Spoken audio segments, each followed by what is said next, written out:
দুদিনের উত্তরবঙ্গ সফরে এসেছেন রাজ্যের মুখ্যমন্ত্রী মমতা বন্দ্যোপাধ্যায়। মূলত উত্তরবঙ্গের বন্যা পরিস্থিতি খতিয়ে দেখতেই মুখ্যমন্ত্রীর এই সফর বলে জানা গেছে। রবিবার দুপুরে কলকাতা থেকে বাগডোগরা বিমানবন্দরে অবতরণ করেন তিনি এবং সেখান থেকে সোজা চলে যান উত্তরকন্যায়। সেখানে প্রশাসনিক বৈঠক সারেন মুখ্যমন্ত্রী। বৈঠক শেষে সাংবাদিকদের মুখোমুখি হন রাজ্যের মুখ্যমন্ত্রী মমতা বন্দ্যোপাধ্যায়। একাধিক বিষয়ে বক্তব্য রাখেন তিনি।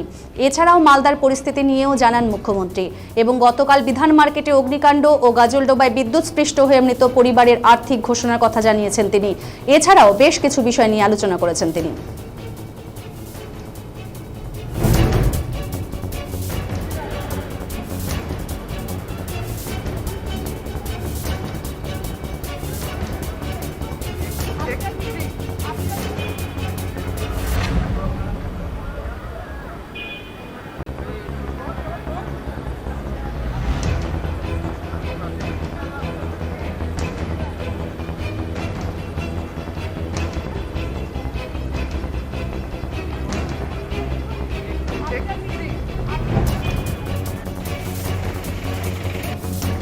দার্জিলিং, কালিম্পং,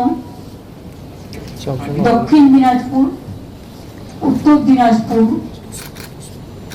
মালদা ও মুর্শিদাবাদ নিয়ে, মানে যেগুলো বন্যার প্লাবনে প্লাবিত হতে পারে এবং অলরেডি হয়েছে, তাদের সবাইকে নিয়ে মিটিং করলাম।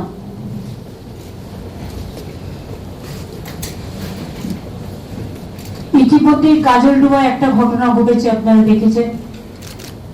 মানুষকে তো ফিরিয়ে দিতে পারিনি, কিন্তু সবাইকে কোনো বর্ষার সময় নতুন করে তার টানবেন না, আর বাড়ির তারে কখনো কারেন্ট লাগাবেন না, যেগুলো বেড়ার বাড়ি বা মাটির বাড়ি বা যাই বাড়ি হোক, তাতে কেউ হাত দিলে কারেন্টে পড়ে যায়। আর যদি কেউ বিদ্যুৎ স্পৃষ্ট হয়, আমি পাওয়ার ডিপার্টমেন্ট থেকে বলেছি একটা অ্যাড করতে, কখন তাকে ছোবেন না, ছুলে যারা যারা ছোবে তারা সবাই বিদ্যুৎ পৃষ্ঠ হয়ে যাবে। সেক্ষেত্রে যে বিদ্যুৎ পৃষ্ঠ হয়েছে, সেখানে আমরা ছোটবেলায় যেটা পড়েছি, আমি কারেক্ট নাও হতে পারি, আমার আইডিয়াতে যে শুকনো বাঁশ বা কাঠ দিয়ে বরঞ্চ যদি তাকে কোনো রকম ভাবে ওটা ধরে ছাড়াতে পারা যায়, ওইটা ধরে ওকে ধরে নিলে তারা কিন্তু হবে না। শুকনো কাঠটা যেন নিজের হাতেও থাকে, নিজেকে বাঁচাতে হবে। ঘটনাগুলো খুবই মর্মস্পর্শী, কিন্তু আমাদের অনেক শিক্ষা দিয়ে যায়। বিধান মার্কেটে কালকে 6টা দোকান পুড়ে গেছে। আমি গৌতম দেবকে দায়িত্ব দিয়েছি 6টা দোকান তৈরি করে দিতে, এবং ডিজাস্টার ডিপার্টমেন্ট থেকে, যেহেতু ওদের কি কাপড় জামার দোকান ছিল,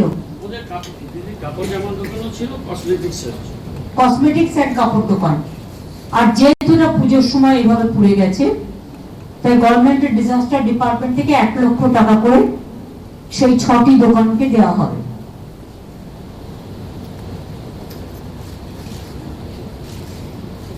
না, 6টা দোকান পড়েছে, আমি জানি 23টা দোকান পড়েছে, তার এটা 50,000 টাকা করে দেবো।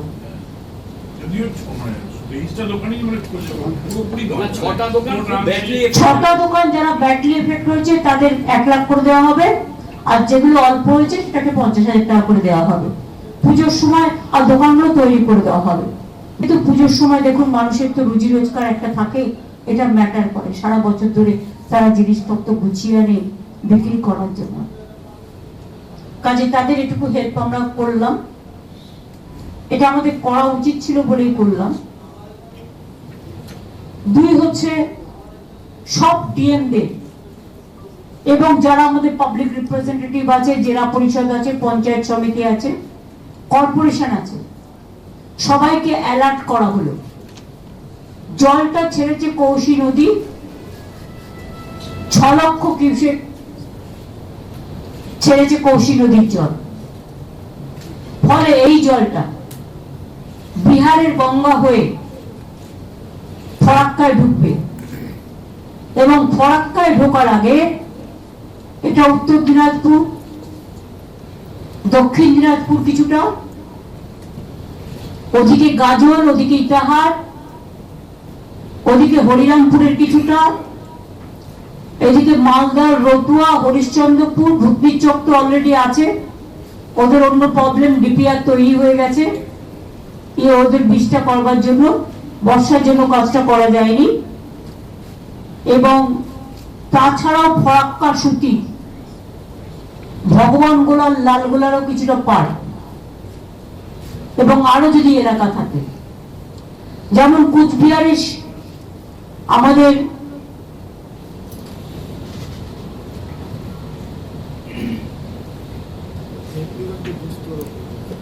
মেকলিগঞ্জ যেমন আছে, কিছুটা দিনাটা, শিকাই কিছুটা আছে, তুফানগঞ্জ, এগুলো দেখে নেওয়া হবে। একটু ফিজিক্যালি প্রেজেন্ট ছিল দার্জিলিং, কালিম্পং, কাশিয়াং, ডিএম শুধু ছিল ভার্চুয়ালি, বাদ বাকি অন্যরা প্রেজেন্ট ছিলেন। যা যা বন্যা ত্রাণে করা দরকার, যাদের ফসল বীমা মানে ফসল নষ্ট হয়েছে বা শস্য নষ্ট হয়েছে, আমাদের শস্য বীমার একটা টাইম করা থাকে প্রতি বছর 31শে সেপ্টেম্বর পর্যন্ত, কিন্তু যেহেতু লাস্ট উইক অফ সেপ্টেম্বর এই বন্যাটা আসছে, তাই ওটা আমরা এক্সটেনশন করে দিয়েছি এবছরের জন্য 31 অক্টোবর পর্যন্ত। বৃষ্টি যেই থেমে যাবে, শস্য বীমার আন্ডারে টাকাটা total government of West Bengal দেয়, চাষিদের 1 পয়সাও দিতে হয় না। তারা চিন্তা করবেন না, শস্য হোক, চাষের জমি হোক, তার শস্য বীমা আপনি পাবেন। রাস্তাঘাটগুলো একটা ইনস্ট্রাকশন আমাদের এমএলএদের এবং লোকসভার এমপিদের দেওয়া হয়েছে যে গ্রামীণ রোড তার এলাকায় এবছরটা তারা করবে। যেগুলো তারা করতে পারছে সারা বাংলা জুড়ে বলা হচ্ছে, যেটুকু তারা করতে পারছে সেটা জানাবে ডিএমদের, তাহলে আমরা যেগুলো করবো সেটাকে বাদ দিয়ে করবো, যাতে একটা কাজের ডবল ব্যয় না হয়। ঘর বাড়ি যেগুলো ভেঙে গেছে, ইতিমধ্যেই আপনারা জানেন গভর্নমেন্ট অফ ইন্ডিয়া ফ্লাডেও 1 পয়সা আমাদের দেয় না, যদিও flood control board, flood action এগুলো গভর্নমেন্ট অফ ইন্ডিয়ার অধীনে, ফরাক্কা ড্রেজিং করে না, ফলে ফরাক্কায় আরো জল জমা রাখতে পারত, যার জন্য বিহারও ডুবে, বাংলাও ডুবে, দুটো রাজ্যেরই প্রবলেম হয়। ড্রেজিংটা করলে 6 লাখের জায়গায় অন্তত 4 লক্ষ ধারণ করতে পারত, তাহলে এই জায়গাগুলো অনেকটা কম ডুবত। একদিকে পুজো, অন্যদিকে বন্যার থাবা, সবটাই মানুষের পাশে থাকতে হবে। পুজো বলে বন্যার ত্রাণে মানুষের কাছ থেকে সরে গেলে হবে না, এটাও